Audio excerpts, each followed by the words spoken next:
Off you go. Welcome to Strike FM, episode number 4.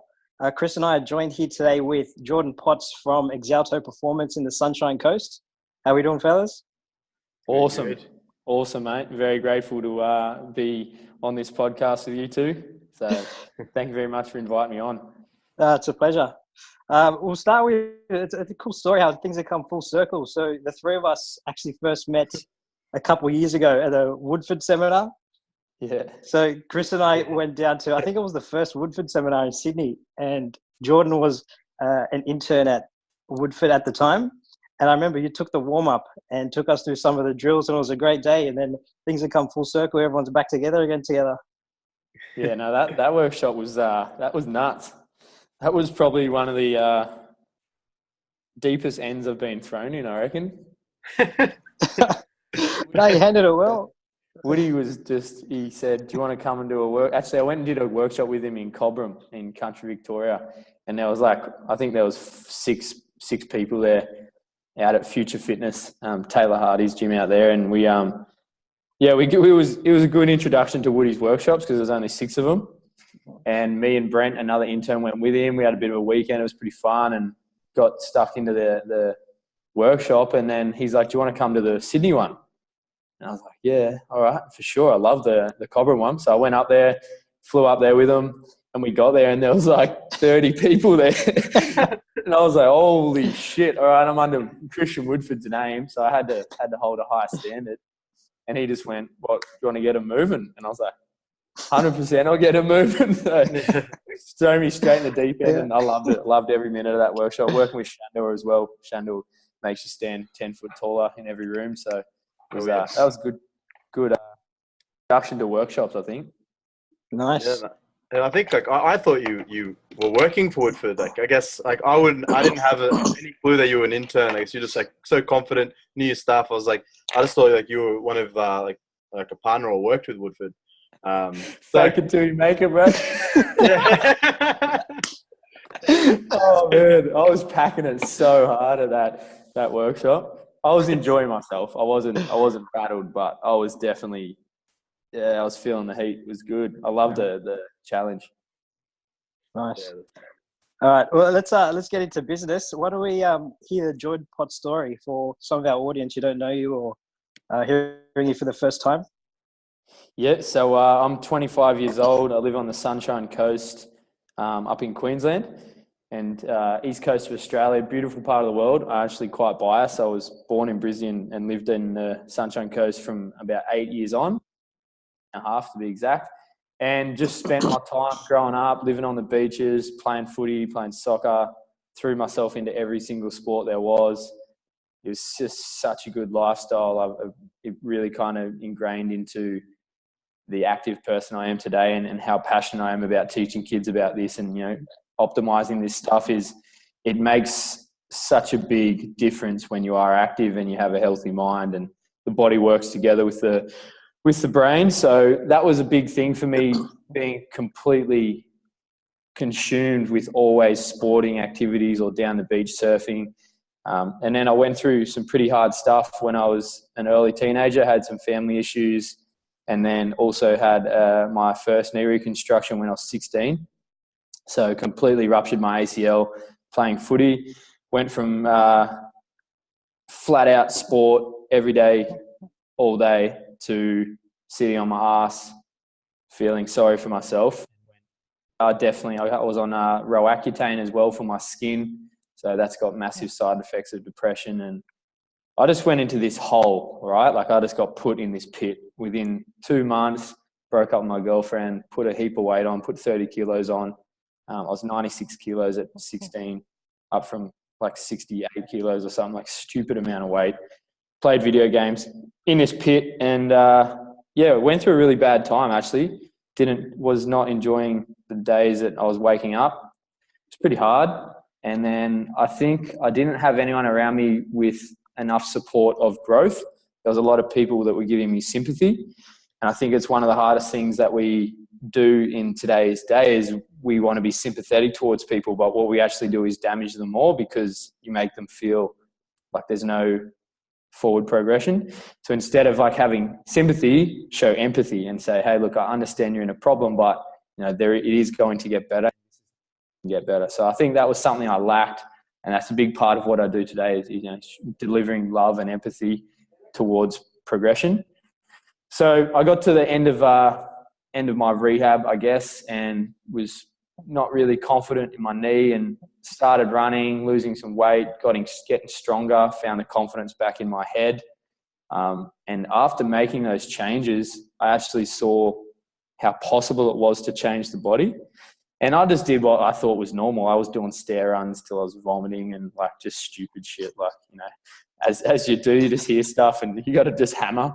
So I made a lot of stress in the body, lost a lot of weight, became really healthy, and then decided to help other people. So I got into personal training, had some help to get into a course like that, and got sorted, and then started training out of Snap Fitness. Made 1,000,001 mistakes. First couple of years were very humbling. Now I look back at them, I was just thinking on my feet. I had no idea what I was doing. And to the people that invested in me back then, I really do give them credit, because I've always been a good person and really want to help people, but I was doing some stupid stuff back then when I look at it. So, but I was doing all that I knew. So I was uneducated, and I was really trying to create change with these people. So I got to a point where I was kind of run out in the industry. I'd done 5 years of work, and I was a shit PT. I mean, I had clients because I was a good bloke. Like, I had friends almost that paid me money, but I wasn't getting crazy good changes. Like, I wasn't having a successful PT business, and I kind of was like, I'm so passionate about this, but I don't know I don't know what else to do. And I started university, went to exercise science to get more knowledge. Quickly realized that wasn't like the line for me, just not that kind of learner. So sourced out Christian Woodford down in Melbourne and just decided to dive headfirst in there. I moved down there and did 6 months interning under that great man, and soaked up all that knowledge. And he gave me the tools and the confidence to really go about applying sports science to a real world application and, getting significant results. And as soon as that clicked, I was just like, man, this is exactly where I was meant to be. Like, this is that moment. I've done all of that work, that limbo, for this to mean so much. So as soon as it all clicked, he wanted me to stay in Melbourne and work for him. And I, to be honest, didn't really like Melbourne. It wasn't my thing. So I decided to come back to the Sunshine Coast and really tap into the junior athletic development market. And we've got so much talent that comes out of this coast and is then applied, cities to play for teams, but they don't receive the development that kids at grammar schools or down at colleges in Brisbane, Sydney, Melbourne receive. So I thought, look, I'm going to fill that hole. I'm going to start a junior athletic development facility and a program that really helps kids enable themselves from about age 8. So my youngest kids are 8 all the way through to 18, and then I've got some adult athletes as well. So that's kind of zipped through to where I am now, and just on a daily journey, just trying to find my best self. And if I continue to find my best self, it has transference to my clients and my athletes.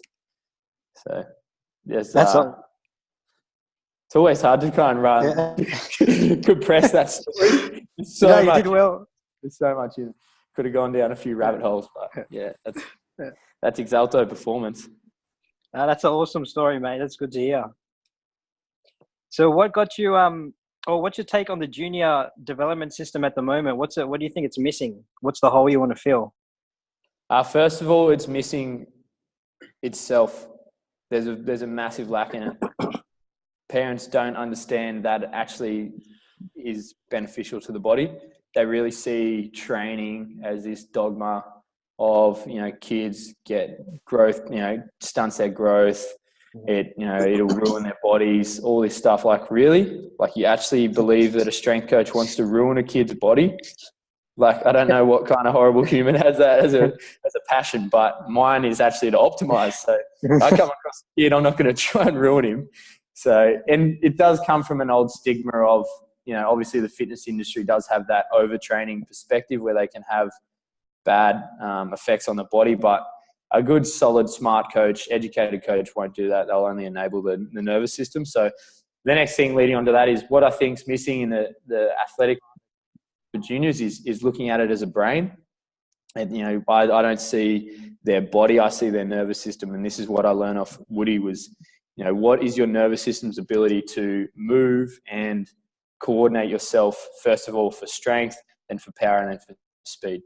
So the awareness of what the nervous system's control is of the body is so crucial for young kids. They say, you know, between 7 and 14 is that really neuroplasticity era, you know, that time frame where we get to tap into kind of mold how they're going to then perform through their teens and into their adulthood. So that's the biggest tip, I reckon, is learning how to make neurological changes, because then the body's just along for the ride.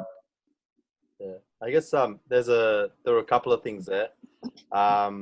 The first one I was going to say is, you know, you're saying like, the thing that's missing is it's not there. Like, you know, I've had the opportunity to go to a lot of facilities. I went to like Mike Ball, strength and conditioning, Cressy, like a few of these performance facilities, and it's flooded with kids. It's flooded with kids from, you know, like early high school to college to then adult athletes. And we're just so behind the eight ball. I guess in Australia, we have not invested anything into our children, and we wonder why our, you know, our rates of like ACL injuries, for example, is so much higher than other parts of the world. Yeah, you know, like, where's the missing link? Yeah, let's throw them into a performance program at 18 when they get a contract and ruin themselves. Like, yeah, exactly. Just like, and I guess, you know, it's good, you know, to have people like yourself who are like, nah, this is what I want to focus. This is what I want to make change in. And you're already making massive changes up in the Sunshine Coast, and, you know, you got Woody in Melbourne, you got a lot of other people, you know, hopefully us in Sydney. So, yeah, you know, sure. What do you mean, like, hopefully? Oh, well, when we get back, you either do or you don't. Yeah, that's it. When we get back, make it happen. That's right. And I guess the second thing was, I guess Woody always says, you know, muscles are a slave to the nervous system. And I when he said that just one sec, hold on. Sorry. Yeah, all good. Sorry, mate, I'm just on a podcast. Oh, bad boys. No, all good. Yeah, Woody always says, you know, the muscles are a slave to the nervous system. And when that just really resonated with me. That's something that I've always, like, since I heard that, it just stuck with me, and it just made sense after that. And after, you know, doing further learning and listening to more about how Woody does things, it just, I think now the way that we coach our athletes has changed since then as well. Yeah, massively. It's because I had done a lot of time in the industry, I always thought about kind of the physical, you know, adaptation, like where, like, you know, if you train, you get stronger legs. Yeah, that's a very easy way. It's kind of a very broad way of looking at it as well. It's like, no, if you can teach the nervous system to fire better and have better patterning and better motor control, then the strength adaptation is going to be so much larger, because everything comes from the brain.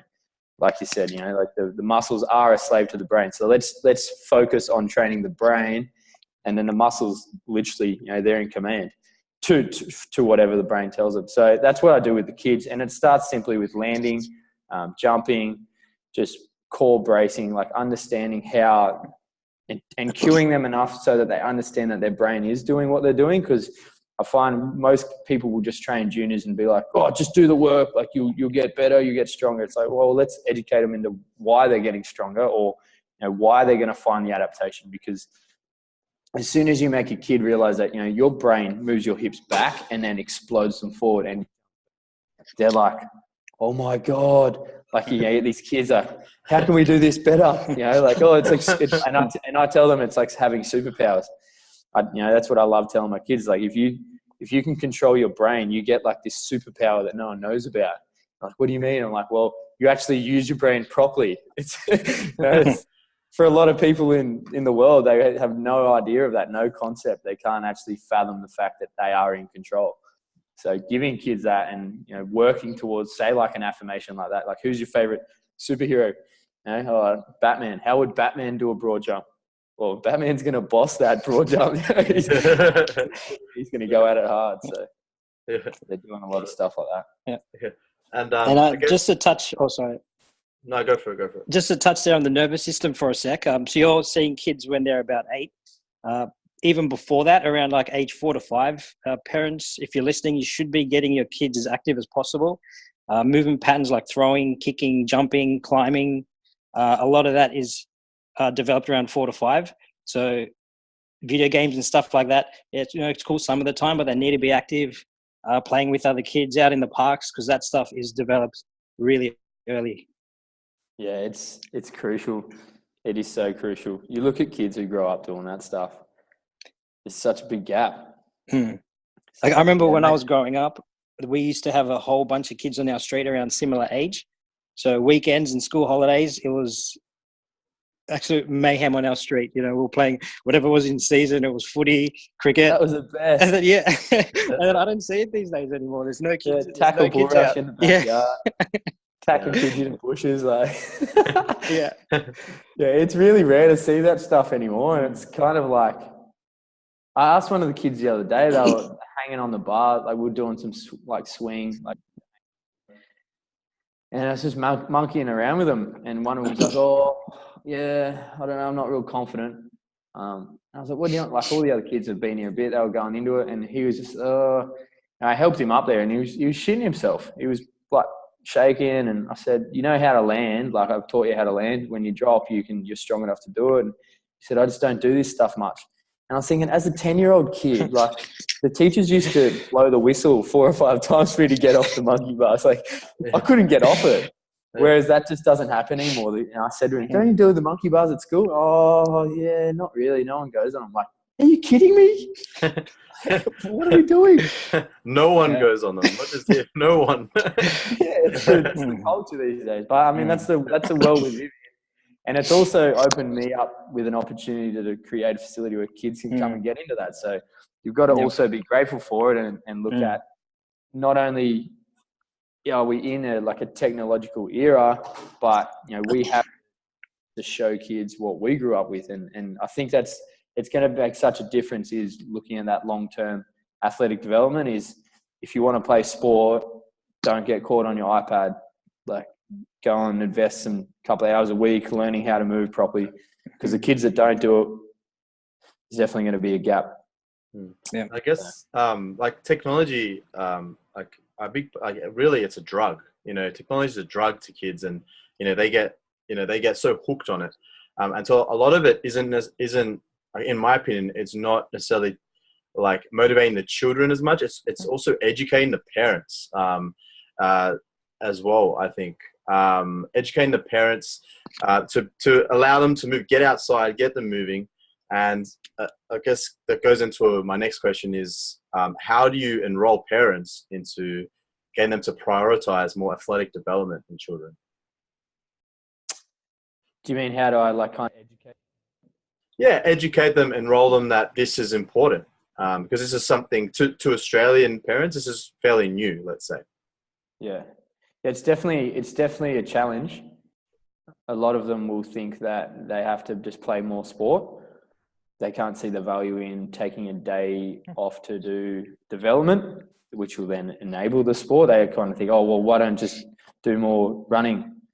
And it's you have to flip it back to analogies. You have to give people buy-in. So I just say, in sport they use their hips a lot, and then to use the hips better, we have to strengthen the hips. But just running isn't actually giving it strength. It's like endurance work. So we strengthen the ability of the muscle, then it's going to make them jump better, run faster. And I have to kind of educate blind physiology is it's like playing sport isn't strength.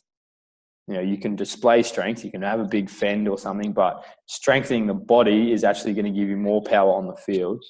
And the biggest thing is just getting them into the facility, because there is a lot of stigma around what do you do with the kids? Do they lift weights? What are they doing? And then you get them in here and they see it and they're like, "Ooh, shit." So as soon as they one session with a kid, you can see him adapt. You can get his spine in line. It takes some kids a bit longer, but you can get some sort of awareness, and he'll leave here going, Like that was wild. That was superpower kind of stuff. And then as soon as the parents get the buy-in, they see it actually happening, they understand, oh, it's not just damage. We are improving the body. But it's definitely, the education is the hardest thing. So just going back to, I don't know. Like, can you just drive a Lamborghini without ever driving a car before? Probably not. Probably going to have to learn in some shitty, manual and have to grind the gearbox and make the mistakes and learn and then, be able to drive better. So I always find an analogy. It's easier in conversations because you can kind of relate to the person and you understand where they're coming from, their background, and give them that little bit of buy-in that's not relative to the training, but it's more relative to their understanding. Yeah. And this is probably quite a challenging question, but what do you think needs to happen in the industry to increase awareness? Like what, as say health and fitness professionals, coaches, like what should we be doing to increase awareness? Focus on the people that have bought into self. So I'm going through this at the moment with growth, and I'm chasing, hunting more exposure, trying to get more people in, and the proof's in the pudding. Like, as much as we want to tell the world and we want the world to understand, it's like if the kids we work in make improvements, then there's your proof. It's like, then your parents love it. As soon as you help a kid start to improve and strengthen the mind and the body, the parents can see it. They can see their behaviors change. They see, I do the gratitude and the affirmations with them. They can start to see their behavior change and kind of their awareness as to their actions. And, Zach Evanish is huge on this stuff, like the physical training gives them that courage and to live a better life outside the gym and be better humans is that's so applicable. So the exposure will come from doing events, like I've got an open day. We're going to do the Exalto Combine Day where I'm testing, doing a test batch on all my athletes. We're doing strength, power, speed, and, that's welcome to anyone to come and trial out. So I'm promoting that as come down. It's free athlete testing. But quite simply, if, a parent turns up and they see my athlete's training and their kid's never done it before and he's testing next to him, it's not that it's a comparison, but it's like, look, this stuff does work. And I believe in if we think about, we are a few steps behind America. When they started athletic development, it wouldn't have been massive. I'm sure if you talk to any of the, the successful leaders over there about it, there would have been a grind at the start. And that's where we're at in Australia. With the education isn't there yet. It's not a fact of who's better now. It's actually who's doing it. Because it will get to a point where, there'll be a better quality facility and there'll be, people who get better results, like your Boyles and, underground strength. People, they'll be well known that they get results. But that's because their market is over there. Whereas here, it's just like, what? You train kids? What do you train kids? It's like there's still not even that base level. So I think it's a 5 or 10 year journey. I look at Woodford, he's got a lot of junior athletes on and he's well known for it in Melbourne and he's been running for 6 years. So I have 5 and 10 year goals for the coast that eventually it'll be there. So we just got to focus on the athletes we've got and the rest will come. Yeah, I love that. I was actually reading a book a little while ago. It's called What Are You Doing With Your Life? And it talks about the way to change the world is by you living your truth and doing your absolute best. And then the people around you will see that and they will change and live their own truth. And you can see it happening already. It looks like your facility is growing. We're seeing what you're doing. We got you on the podcast. Be the change. That's exactly, yeah. Hashtag Exalto Performance, be the change. Literally, like, when that came to me, because, you always, like, when you start a business, trying to think of a slogan. I used to have basics before bad habits. That was kind of like my junior. I was like, let's teach them the basics before bad habits. And one day I read that quote. I've read it hundreds of times, but I read, like, be the change you want to see in the world. I was like, be the change. Yeah. That's what's up. Like, you want to be stronger? Be the change. Start doing some more strength training. You want to be more flexible? Be the change. Start doing more flexibility training. Like, it's simple. So I love that slogan. And it's a great. What was the book? What are you doing with your life? What are you doing with your life? It's a good read. Yeah, awesome. I'm not finished it yet, but what I've read so far, I'm loving it. And nice, I'll look into it. Yeah. I'll add it to the book list. Yeah. You get that. It's like, oh, you hear about another good book. All right, I'll add it to the list.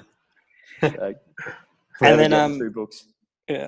Just to go back to Chris's question for a sec. So the change needed in the industry, there was a couple of things that we just talked about in terms of what's needed to change. One, I think, is the early specialization. So there's a lot of kids that play just one sport year round and then not much in between in the off season.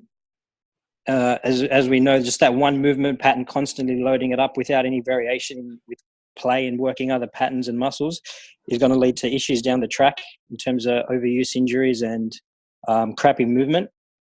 What are some of the other things that the industry would need to change? So one is the education, getting kids playing more sports with a well-rounded strength and conditioning program. Yeah, and I think the big thing with me also is the mindset. Because in the world we're living in, there is so much there's so much damage with they're on Instagram and Facebook, all this comparison stuff, living this highlight life. Like, I'm real with my kids. I say to them, like, some days you're not going to have good days, but they're the days that you need to apply our mindset tools. You need to think about what you're grateful for, and when you feel like shit, when that is only a thought. That they probably occurring because you might not have enough water, or you might have eaten some bad food the day before, or got bad sleep. Like, it's all because of the physiology mixed with emotion.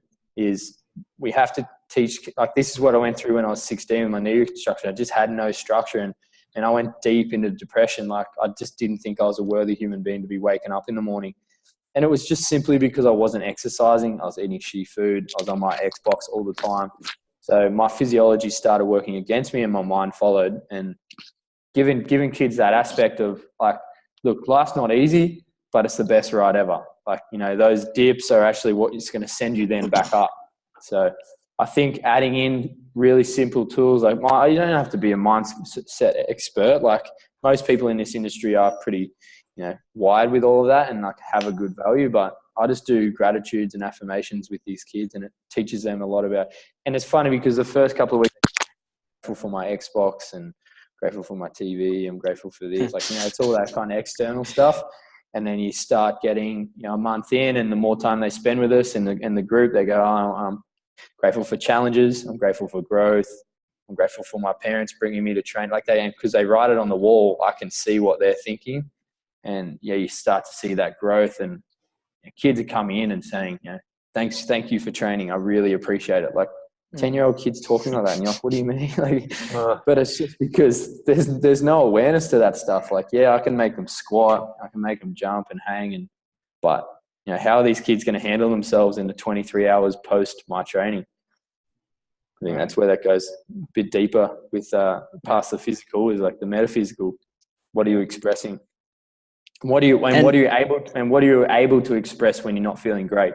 Because that's really the thing. Everyone king. That's easy. Like, when you're on top, it feels good. It's like, what happens on the days that you don't feel good? Can you at least make the choice to try and work on yourself and not put yourself in a pit?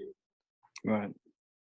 So how do you actually implement the gratitude with the kids? Because I've seen you got a gratitude wall at your gym. So we've got the whiteboard. I've got a whole wall that's just whiteboard paint. So it's just texture and then a scrubber, like a wipe. So every day they come in, they have their hand on the wall. So each month we scrub the wall clean. And a new month, find a new spot on the wall.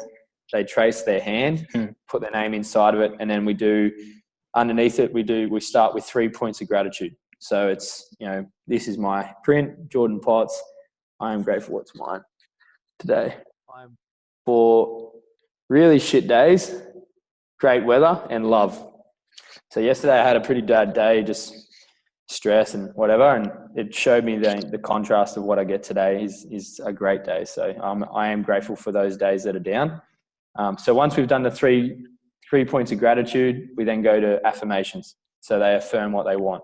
So it's, I am stronger, I am happy, I am fit, I am mentally strong, whatever they're looking for. I am flexible, I am successful, I am great, whatever they affirm, they put them there, and we go through you have to believe it before you are it. So they might come in and not feel, a lot of them's confidence. Actually, one of the most common ones is confidence. So across a lot of this wall, it's I am confident.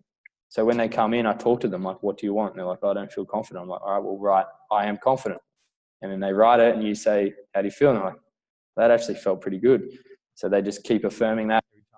And eventually they won't need that affirmation anymore because then they're not hunting confidence anymore. They've got it. So yeah, simple gratitude and affirmations. And because it's an external expression, they're actually learning to express their feelings onto a wall and write down and journal. It's like a simple way of journaling.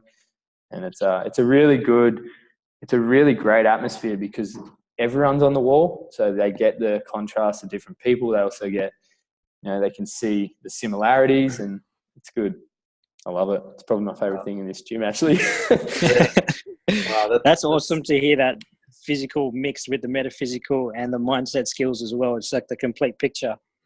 And then I was going to say, I think that's so powerful. Like, I don't know. I was just thinking, like, I don't know, Nick, how many gyms or how many coaches, trainers, or whoever, do anything like that?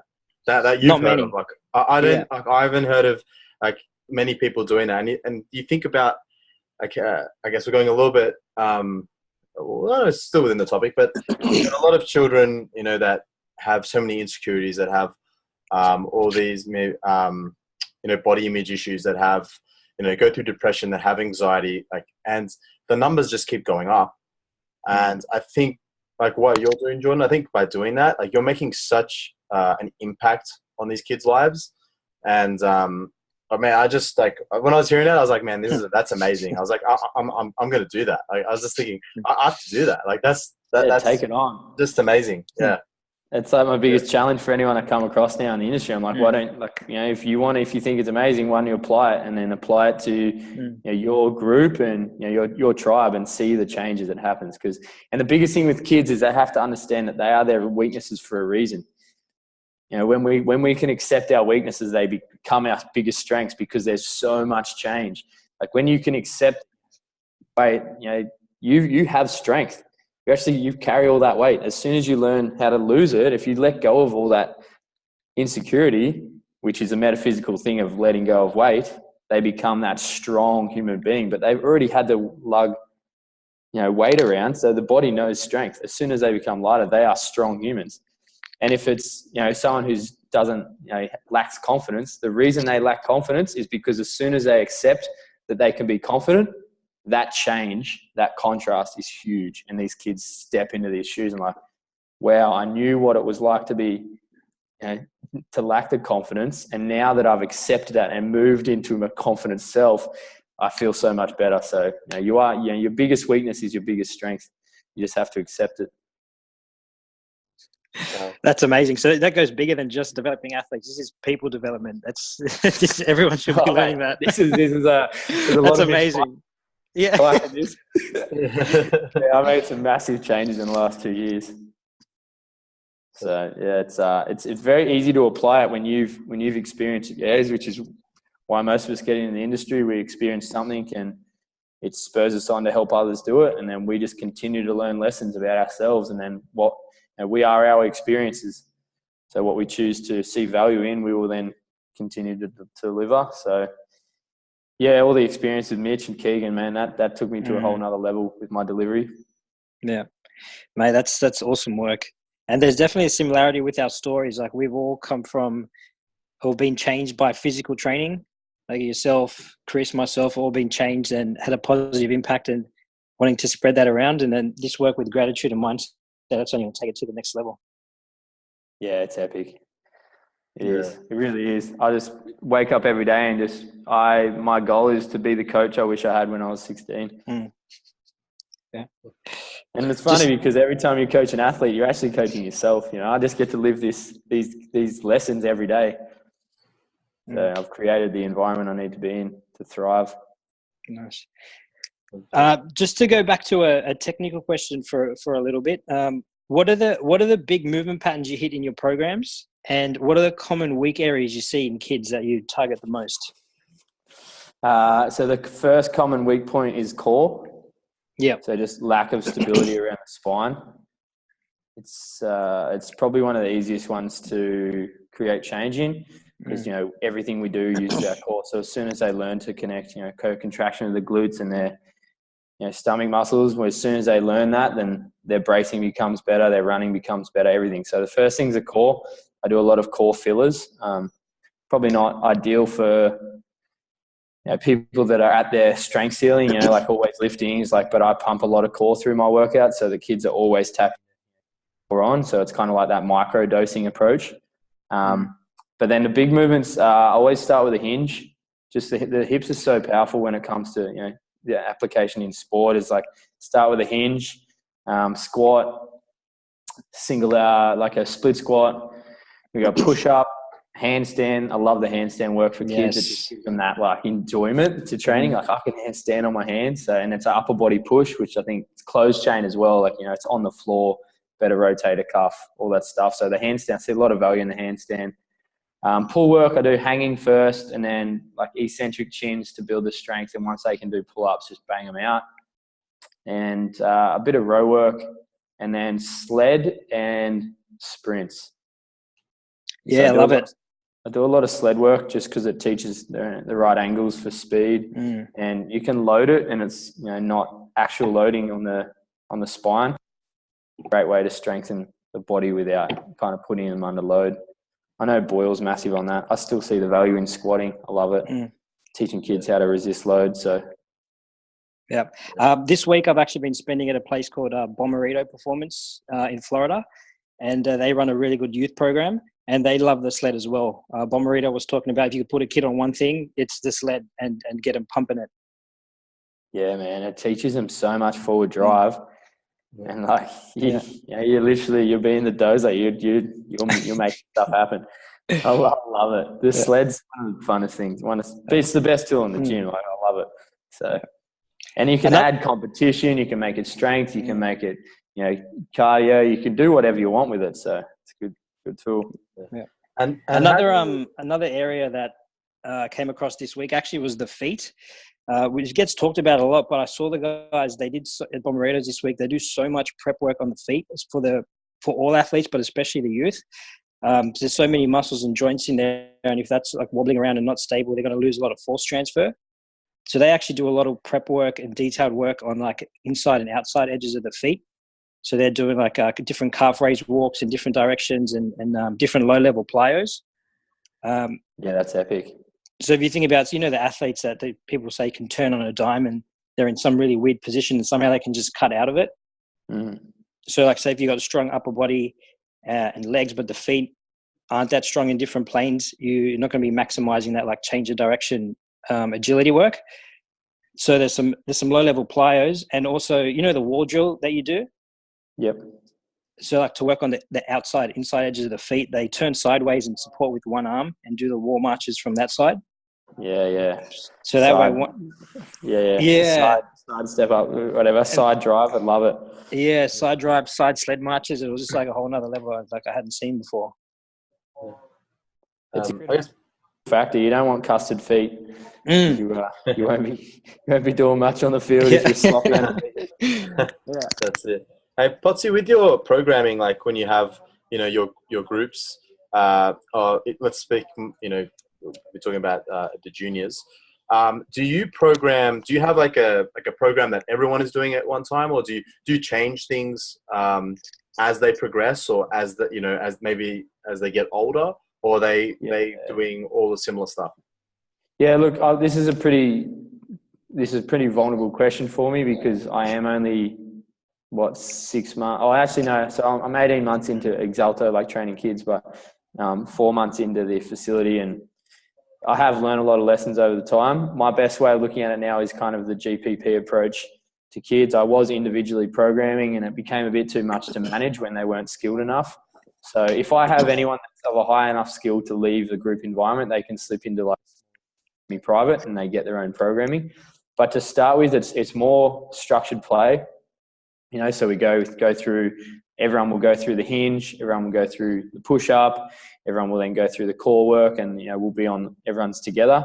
obviously I alter the loading parameters. So, if a kid can dowel hinge, then he's going to do, dowel in front of the body. If he can nail that hinge, then he's then going to go into a plate, like a retracted pull. So they squeeze against their chest and they push their core against the plate. So it teaches them the brace, and then they do a hinge like that.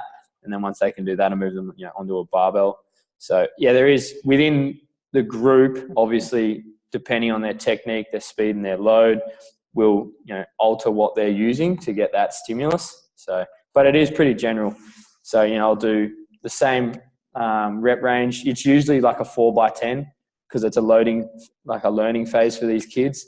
It's usually something around a 4x10 and then, 45 to 60 seconds for a core movement, an application, and then just give them the load they need. And there is a few that are kind of bumping up. So when they get to a point, I say, look, move into a semi-private. I'm going to program to really strengthen your weaknesses. So, awesome. I love that GPP approach. So the other thing though, actually, this is what's just come to me, is you have to be able to think on your feet with kids. So you have to be able to, as much as structure is so good, I've found that, they can be so temperamental. You can get kids so this is mainly for the young kids, like the 8s to 12s. If they come in and they're just not focusing at all, there's been a rainy day at school and they've been kept inside, I'll literally just play games with them for the first 10 to 15. Handball against the wall, single leg throwing against the wall with a tennis ball, warm the feet up, the ankles, find a really creative way to just get them playing, because if they're not going to focus, and I'm not really the kind of person to just yell at them, be like, come on, dude, got to do this. That's not really my way of coaching. I want them, to have actually a bit of enjoyment about it and see that, we are here to get better.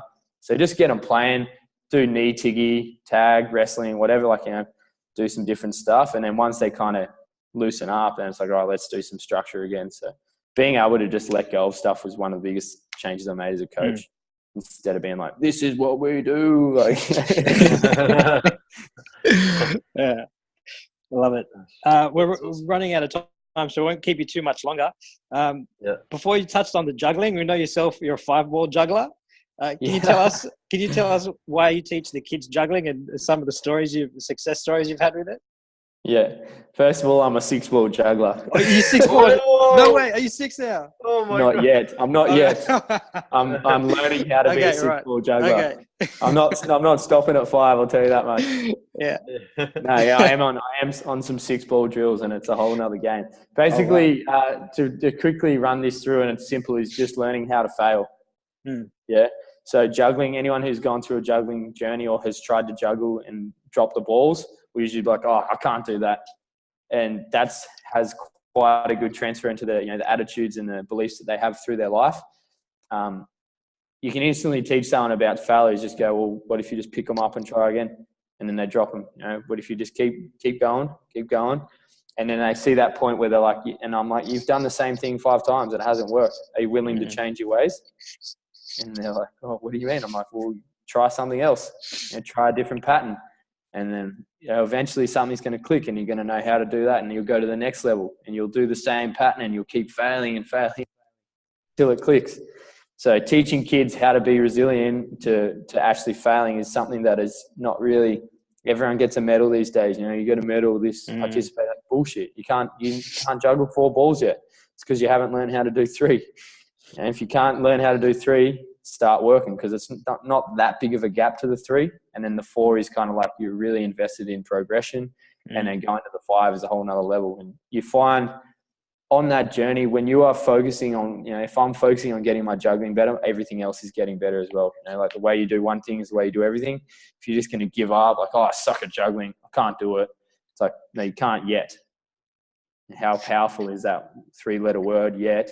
Yeah. It implies that there's a process forward and there's a possibility. So yeah, just giving kids that simple tool. And it's the easiest, funnest way to do it. Low load, there's no stress in the body. Like you can spend 10 minutes as a warm up and just get these kids loose and just vibing and just having fun and laughing and dropping. They see people, oh yeah, that was epic. Like it's just such a good vibe. So yeah, I love it. That's awesome. This has been, I think, a really powerful podcast, probably one of the most powerful ones yet. So I've really enjoyed. Yeah. Thanks, boys. Thanks for setting the standard. Yeah, set the standard. Hold the standard. Oh, well. Yeah. I look at being outdone because then I have to come back on. Yeah, well, we have to. We'll have to bring you back on. I think before we go, we've got 3 questions for you that we're concluding our podcast with. First one is, what's a daily habit you have that you think is crucial for your success as a coach or as a person? I would lead with the gratitude and affirmations, but we've run over that. That's a daily thing for me. And the biggest thing that changed me was cold showers.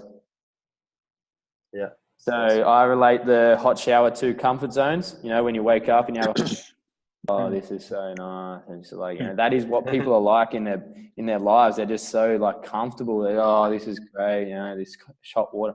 Like turn the cold on and get shit happening. Like, like that's my daily habit thing. I love it every morning. I reckon every morning for 2 years I've had a cold shower since I attended Wim Hof's seminar. And it's just the best. It just gets me going. If I ever need to wake up, I just get in a cold shower. That's awesome. That's awesome. Start getting up earlier, start having cold showers. Watch your life change. Yeah. Okay, awesome. Well, what's the next one's what's one book or text that you would recommend people to have a read of?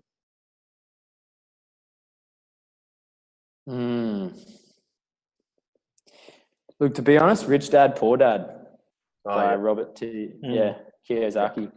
I came from a background of a very poor relationship with money, and turning a passion into then a business was massive for me, and having a better relationship is one of the biggest things. And it's something that's not taught at schools.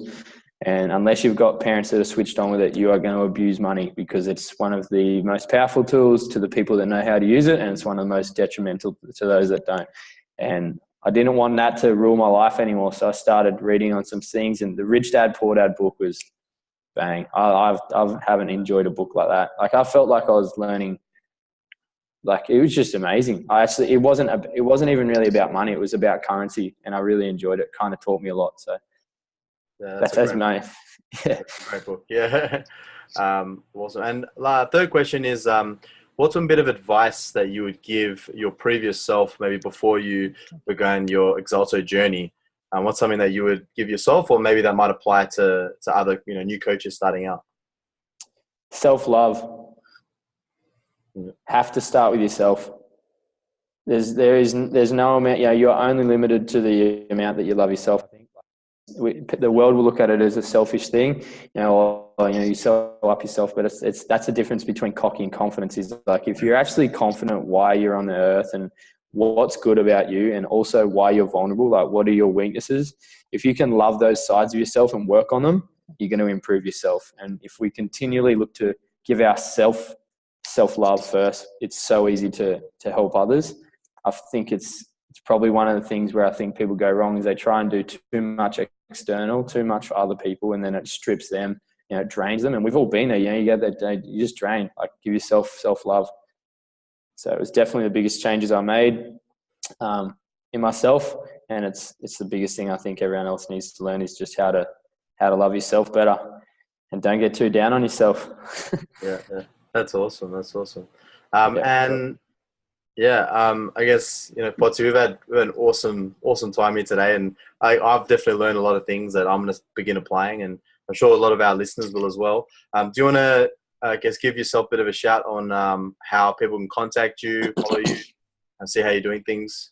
Yeah, just simply on Exalto Performance on Instagram. I'm sure if you type it in, you'll find it. It's a pretty niche name, Exalto. It's Latin for progression. So find us on Instagram, and you can get into it, send me a message, contact, whatever. I love it. So it's the most powerful tool I think most of us have, is being able to connect like this, like us doing a podcast right now. So use it for your power, not your disadvantage. That's it. Awesome, man. And thank you again for today. I think we're definitely gonna have to schedule a part 2, maybe in the upcoming months when we're back, and maybe we'll do a one in person next time. I think we'll have a lot of fun. Oh, mate, that would be the best. We'll come up for your grand opening. Yeah, that's 6th in October. Yeah, 6th of October. Mate, I can't. I mean, again, like sit down and actually, I love that personal stuff. Good. And I'll have to have you on Deep South to Down Under. Yes. Yeah, definitely. We'll do a little trade. Yeah. Sounds good, bro. All right, brother. Awesome, Thanks for boys. today. All right. That was deep. Nah, I appreciate it. Thanks heaps. Have an epic day. See ya. Thanks. Bye. Catches. Bye.